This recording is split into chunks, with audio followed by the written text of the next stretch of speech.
Good evening, everyone. My name is Carissa Holmes. I'm one of the board members for Detroit Young Professionals, and we'd like to thank you all for coming out to our town hall with Governor Snyder this evening. I'd like to extend a very special welcome to those of our members that are attending via live stream. So for those of you who are not familiar with DYP, we are a 501c4 nonprofit organization that seeks to develop young professionals who are engaged and empowered in the Metro Detroit community. We do this by providing 3 types of events: professional development, social networking, and civic engagement opportunities. In addition, the leaders of Detroit Young Professionals seek to create a bridge between current leaders and future leaders, which are our members, by participating in business development and policymaking events such as the Business Leaders for Michigan Leadership Summit and the Governor's Economic Summit. So, as we know, there are many opportunities for improvement in Michigan, and one that Governor Snyder has recently discussed is talent management. At the Economic Summit, he described 3 C's that are critical for managing Michigan's talent, aka our workforce. And those are collaboration, creation, and connection. So collaboration deals with bringing together the public and private sectors to discuss what Michigan's current needs and future needs are. Creation is about developing education and giving Michiganders the tools that they need to be successful in our current and new economy. And connection is about bringing those 2 things together. So hopefully tonight is a good starting point for young professionals to get involved and engaged in those processes. So for those of you who have attended our general meetings before, just wanted to let you know this is going to be a little bit different than our regular meetings. We're not going to have an opportunity to take questions directly from the audience, but if you register, you know that we did ask you for your questions in advance. We've combed through those to kind of get the widest range of questions that we can ask the governor tonight, and we will be moderating that. So I don't think I have anything further to say, and without further ado, Governor Snyder. Thanks to the Detroit Young Professionals for organizing this. This is great. And I appreciate a chance to talk with you, and I love your programs, and this is an opportunity for us to get to know each other better. Before I get going, I wanted to recognize I brought along one guest because I thought it'd be good to have him have a chance to hear this dialogue, and I just was going to recognize him and welcome him. He's new to town, and his name's Kevin Orr. So just want to recognize Kevin joins us tonight. And I told him he could relax, because I said I'll do the questions and stuff, because I know people would ask him questions. So we're giving him a good pass, because it's his first day. Before I start talking about Detroit, though, and how we can work together, I just thought I'd give you a little background, because this topic is personal to me in a lot of ways. I grew up in a great town. I grew up in Battle Creek. Many of you probably don't have any real view of Battle Creek other than thinking of cereal. But it was a great place to grow up. And I had a wonderful childhood and went through school really fast there and stuff like that, and went off to the University of Michigan and got a bunch of degrees. And I finished in 1982. And to give you some perspective, Battle Creek was a town where I had no opportunity to go back home. At that point in its development, there was no future for a young person really in Battle Creek unless you were in a family business, or you had stayed there and probably didn't go get all those degrees. But in terms of having a professional opportunity to go back to my hometown, it was really left to say, you couldn't go back home. You had to leave. And that's not a good feeling. Another experience I had a few years later was a company called Gateway. And although it's a younger group, I'm sure a lot of you are familiar with Gateway. It was a great success story in the PC world. I was there from 91 to 97. We grew from 700 people, 600 people, to over 10,000 people in 6 years. And the town I moved to was really Sioux City, Iowa. We lived in North Sioux City, South Dakota. Really confusing. You got 3 states all together. I could see Iowa and Nebraska from my backyard where I lived. But the point of the story is Sioux City was much like Battle Creek. It was a town where most people left. There wasn't much of a future for a young person in Sioux City when I first moved there in 91. What was really cool at Gateway, and I told you how much we grew. We literally added thousands and thousands of people in a 6-year period, is the people we hired were young people. We hired them out of high school, we hired them out of community college, and we hired them out of college. And of those thousands of workers, we probably had about 5,000 people working in North Sioux City in terms of new jobs coming. And the average age of our workforce was probably 23, 24. And the part of the story that really hit me is what that did to the Sioux City area.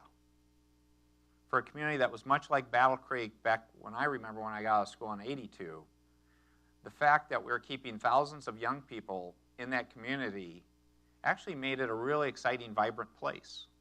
It changed the whole dynamic. And I would talk to people, because I wasn't from there, I would talk to people about what it was like in the late '80s to the time that Gateway was really succeeding.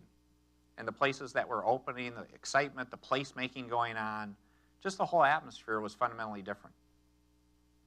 So when you hear me talk about it, the scale of Detroit's significantly different. But the principles aren't. The principles are the same. How do you really create that environment where you can have success happen? And you can say, you create this environment where the young person has an opportunity to stay home, to come back home, to have that career. And I can tell you it has a dramatic effect on a community in terms of its success profile, its excitement level. And not just for the young person, but for everyone in that community. And so that's where I think this is a really important dialogue. So I could have just jumped into Detroit, but I thought it was really important to sort of set the stage for you that this isn't just about working on something to me. This is something that's personal. I've lived through it from more the negative side. And my view is what we can do to make it a positive side. And so the exciting part is we're gathered here to say, it's not about what I'm going to do or what about you're going to do. It's about what we need to do together. Because separately, neither one of us can solve this issue of making Detroit a great city again. The only way we're going to solve this issue is us saying we're going to do this together with a whole lot of other people. The cool part is it's time. This is our opportunity. So when you think about it, this is a big deal. Because this is a problem that's been going on for decades in terms of the decline of Detroit. And to be open with you, there's a lot of really good, smart people that have worked really hard on turning around in Detroit in the last 20 or 30 years. And they weren't successful. So that should send up a flag right there. Now's the time to do it. And one of the reasons I don't think they had the success that they probably really deserved, they worked really hard, is because we couldn't get a critical mass of enough people doing it together. And in many respects, there wasn't a lot of great opportunity, or young people weren't organized well enough to speak up. Because if you think about it, I'm an old guy. This, in many respects, is something that you're going to own and you can make your own. One thing I'm proud of, and I've been doing this for 2 or 3 years, it causes a stir with so many people. It was like the famous analogy of so many young people going to Chicago. And to be blunt, I got fed up with it. And the way I looked at it, and I've been public about this, is I said, I'd talk to young people and say, you want to be another yuppie in Chicago, or you want to make a difference in Detroit? Because you can go to Chicago and just be another one of a whole bunch of people. In Detroit, we're at a scale and we have a magnitude of problem that if you think in 5 or 10 years, and I like that look-back test. Don't ask what's going to happen tomorrow or the next day. Ask 5 or 10 years from now, what's really important, what's meaningful? I think this is one of those moments you could look back in 10 years and say, God, what I did in 2013, 2014 was really meaningful. I was able to help turn around a city. And not just a city, my home. That's special. So I'm going to stop talking because I want to get to your questions, but I want to set the stage to say, this is personal, in addition to being professional. You're all my customer. Everyone here is a customer of mine. And all the people of Detroit are. And all the people of Michigan are. So it's both personal and professional. But it's to lay it out to you to say, It's relentless positive action is the solution. No blame, no credit, just everybody coming together to say, here's a problem, here's a solution. Let's not just talk about it, let's do it. What's next? What's the next problem? What's the next solution? Let's do it. And be relentless and get the job done. That's pretty cool. So I'm ready to go. I've been going. I just want you to join me. Let's go together. So I'm going to stop there. Let's do some questions. You guys are all set. Am I on?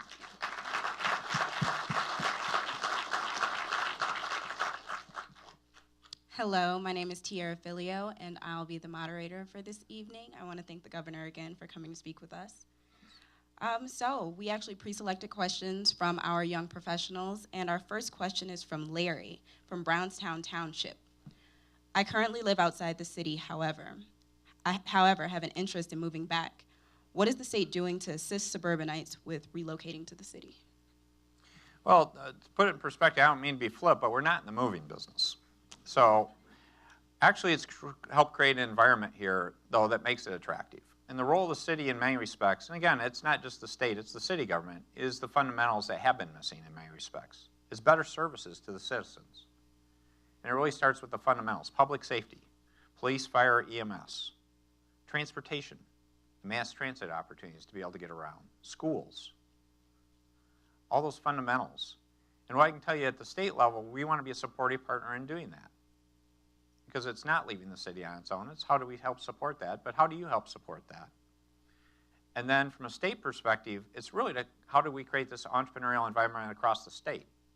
And that's where we've created a business climate that Michigan, in many respects, was ranked 45th to below 50th in terms of business climate. And now I would say we're one of the best in the country in terms of encouraging entrepreneurship, encouraging innovation, encouraging you to do creative things. And that's important.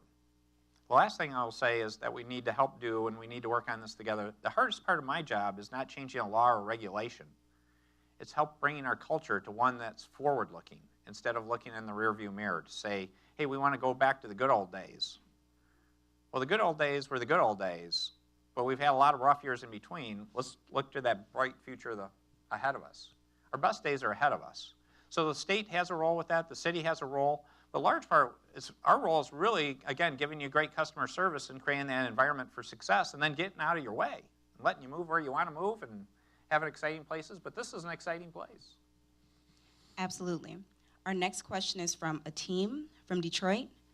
What will you do about the redlining of Detroit by insurance companies, especially in regards to auto insurance rates?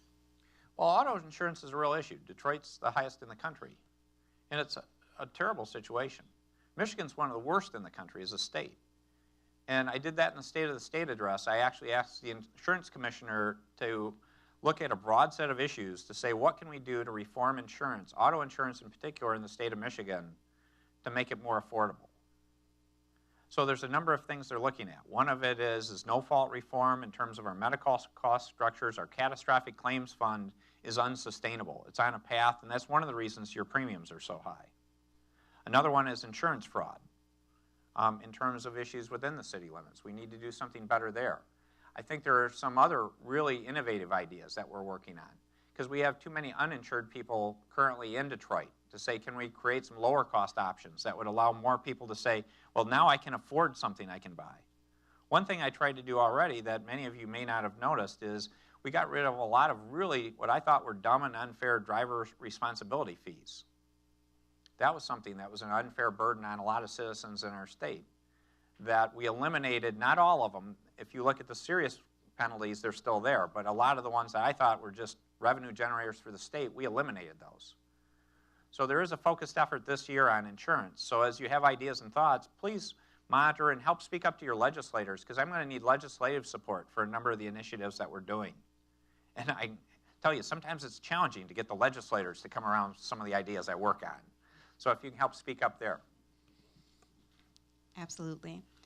This question is from Jennifer from Farmington Hills. Studies show that 50% of Michigan's public university graduates leave the state for greener pastures, like New York and Chicago. What measures will you take to attract this talent back to the state of Michigan? Well, part of it was creating that whole business environment. Again, Michigan was not a great place to do business. If you look at it compared to Illinois, now we're a wonderful place to do business. So in many respects, I would just talk to a company today that hopefully is going to be moving some operations from Illinois to Michigan. So we're doing the business climate. But the other one was that part about coming to the Economic Development Summit. I love the fact you walk through the 3 C's of the talent initiative. We need to do a much better job of working with the private sector. We did an Economic Development Summit on Monday and Tuesday last week, where we had largely the private sector come in to talk about what are their talent needs, short-term and long-term, and to do it in an aggregate fashion, because that's something that's been missing. That's the demand side for talent. Then we're doing an education summit in April 22nd, and I hope I actually invited some of your members to come to that, because that's about the supply side of talent, because we don't do a great job on the supply side of talent. How many of you got the advice you really wish you would have had in middle school, high school, or college about careers? I mean, everybody wanted to be a doctor, fireman, policeman, or something like that, right? And you didn't have an opportunity to learn about a lot of other careers. So we're going to work on that in April, and that's the creation of talent. And then the connection piece is simple. It's Econ 101. In our society, we have a broken model, I believe, in our country, because we've not taken demand of talent and the supply of talent and put them together and matched them up. And we're going to do that in Michigan, and it's going to be a strategic advantage for our state. And I think that's one of the keys to keeping you here, along with other cool things. And I'm going to stop because I could go a long time, but we're doing some cool placemaking things by investing more in arts and culture and different things at the state level. This next question we actually have discussed a bit. This question is from Carissa from Detroit. In your view, what is the most important action for young professionals to support the rebirth of Detroit? Call to action here. Get involved. And I mean that. Because one thing I'll tell you is I really enjoy events like this. I think they're great. But if we go out of here and just say, wasn't that great? You asked me a bunch of questions and I gave you a bunch of answers. That's what I call a nice meeting. I don't like nice meetings. I really don't.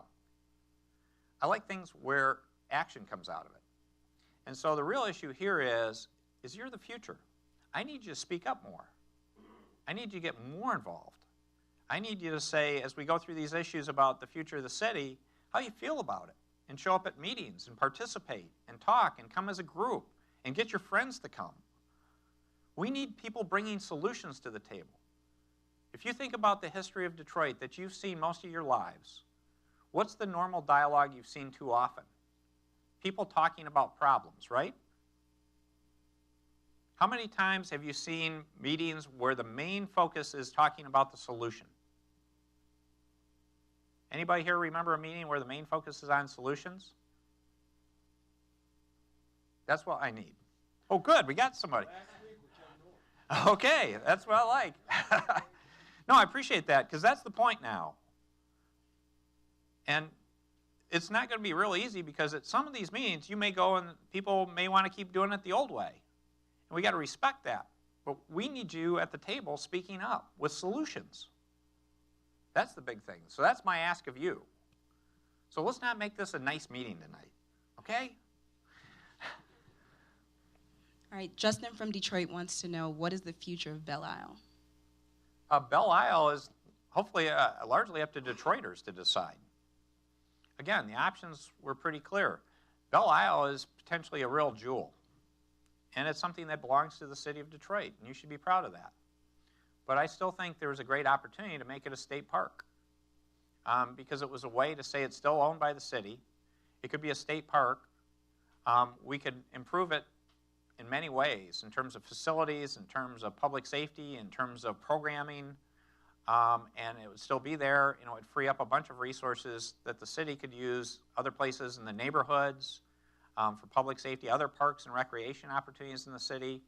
I think it was just a great opportunity.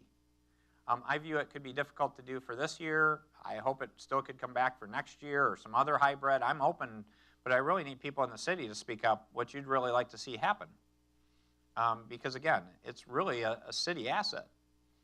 So there's something really cool that could potentially be done there. One thing I will mention to you that I think is really interesting, because I had some people ask me some questions about, okay, are you going to have like state conservation people or state police or state DNR people involved in the city then? Well, it's like most people don't recognize Milliken State Park's been in the city of Detroit for a number of years. So for all the objections about saying, well, these state people could be coming in the city, well, they've been working there for a number of years already, providing really good service, I think, to people in the city, along with the state. So I think there's a lot of good work and opportunity with that one. Absolutely. Muhammad from Southfield wants to know, what are your plans and projections for funding unemployed and unskilled workers? Would you consider something like the successful No Worker Left Behind program of Governor Granholm?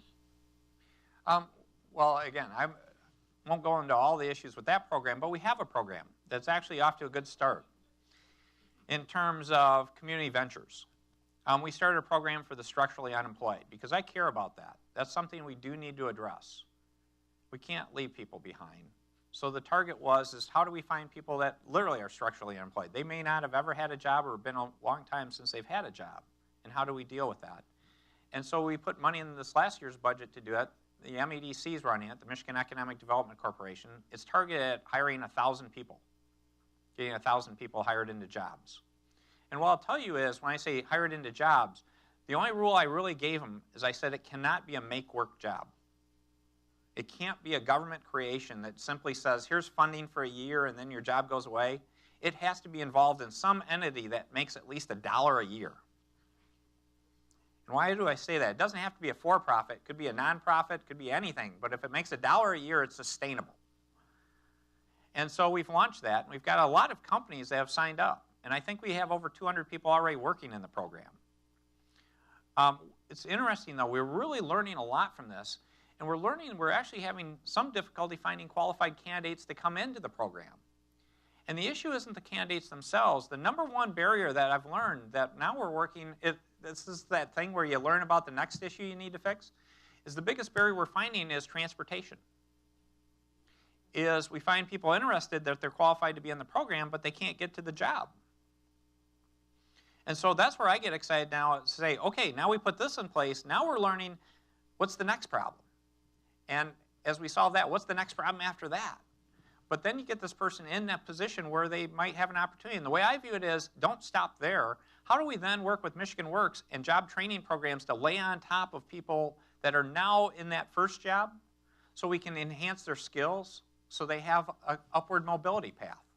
So they have a path to keep on doing better, to get more education, more training, and find a higher level job. And I think that's a great opportunity. So we're really focused on that, and the results are pretty good early, but we're having to deal with this transportation problem now. All right, Tanina from Detroit would like to know, Michigan is tackling the need for more professionals in STEM fields. What does your office have planned to tackle the growing number of high school graduates not being academically prepared for post-secondary education to pursue these types of degrees? Yeah, we've got a lot of things going on in the STEM field, and that's one of the topics that we're bringing up in the Education Summit. So we've got things to work on that more at the university and community college level, but in the K-12 level, a lot of it is educating kids and parents as to the career opportunities that are out there. I'll give you one illustration. How many of you ever took a tour of a manufacturing facility when you were a kid? Oh, actually, we're pretty good here. Because a lot of it is a lot of kids don't have the opportunity to go see a place when they're in high school or middle school. So one of the things I'm even looking at is, can we look at some of the changes in liability laws to encourage companies more to give tours, to do visits, to do that partnership? The other one is applying the requirements for STEM in a more tangible fashion. And this applies to people both going to university, but people that could be great skilled tradespeople. Is a lot of times, if you think about Algebra 2 by itself is not tremendously exciting, I'll admit that. But if it's done in a problem that's really applicable to something in your life, then it means a lot more, and you're probably going to learn the principles, and then you're going to know how to do it. And we found that. Actually, there's a welding program that I went up in northern Michigan that they're doing Algebra 2 with their welding program in high school, and every kid's doing really well in it because it's all about how you do welding. So it's how do we make this more tangible to real-life illustrations than too theoretical? All right, Brian from Detroit wants to know, so the so-called brain drain of most of our talented young people has predominantly been in cities like Chicago, New York, and D.C., rather than those cities' suburban areas. please describe your vision to provide talented folks an attractive home by way of Detroit and perhaps Grand Rapids as well. Yeah, well, again, you're already serving as the core of that. If you look at it, young people are moving in Detroit and Grand Rapids. Grand Rapids is a great community. And we've got a few other communities that are really attracting young people, and I think that's really exciting. The question is, how do we get it to go to scale faster? We need more. And we need you to figure out how to bring your friends. And we need to figure out how do you actually go out and get immigrants that may be studying at our universities from other countries to say they want to make this their home, because that's one of our great opportunities. So a lot of this, there's a couple levels of issues, is how do we make sure that we're doing the placemaking. Again, we're going back to the fundamentals of basic services, the public safety, education, those things. We need to be working the placemaking kind of issues for arts and cultural events. One of the greatest inventions in the last decade in Michigan was Art Prize in Grand Rapids. It was a huge hit. And then you get the whole level of housing stock. Again, think about it in terms of affordable housing. But if then you look at Detroit to say, theoretically, longer term, aren't there neighborhoods where you could have the greatest value house you could ever have if you knew that was a sustainable neighborhood? And so there's a great opportunity for these fundamentals to build on. The other thing, though, is a lot of it is a cultural issue, again, about how we market ourselves and present ourselves. And I'll give you a Michigan story, and then you can see how it might apply here. If you looked at it, this happened all the time in the last decade. Still happens too much in Michigan today, is people would come in from out of state to visit Michigan, and they'd be all fired up. Hey, I'm going to Michigan. This is pretty cool. And they'd come here, and they'd be all excited until they talked to a bunch of Michiganders. And you're laughing because you know I'm right, right? Well, we got the same issue here. It's when they come visit Detroit to hear a bunch of young people all fired up to say, hey, this is the place to be. It's that same comment about Chicago. It's like, yeah, you want to be another yuppie in Chicago, or you want to do something really cool here in Detroit? And the interesting part is some people will self-select. But the people that have that fire and initiative to say, I want to do something different, I want to do something special, those are the ones I want to stay in Detroit. And those that just want to say, hey, I want to cruise and I don't want to hassle, or I don't want to belong, I just want to have a good time, let them go to Chicago. I'm not being flip about it, but we want the people that are going to make a difference and do something here. All right, we have an important forecasting question for you. From Donovan from Southfield. What do you think is the next likely industry to emerge in the Metro Detroit area and or in Michigan as a whole? I'll give you two different answers. One is, Governor, I don't really care. And I'm not trying to be flip with you, but this is something I'll tell you as governor, my role is not to pick winners and losers. You wouldn't want me doing that. Government doesn't do that well. I was a venture capitalist before I was governor, and I got paid for a living to pick winners and losers. And it's really hard work, and for the winners you pick, you end up picking a lot of losers too. So that's not a good role for government. In terms of doing that. Our role is to create that environment for success and let free enterprise work and let all your hard entrepreneurship pay off, whether it's private entrepreneurship or social entrepreneurship. It's to create that environment for success. If you do look out, though, there are a lot of exciting opportunities. And it isn't hard to figure out what some of them are. I mean, again, if you look at information technology, there's a huge level of opportunity in our state. If you look at what's going on in the Madison building, it's really cool, all the startup companies going there. But I'd also say don't walk away from manufacturing.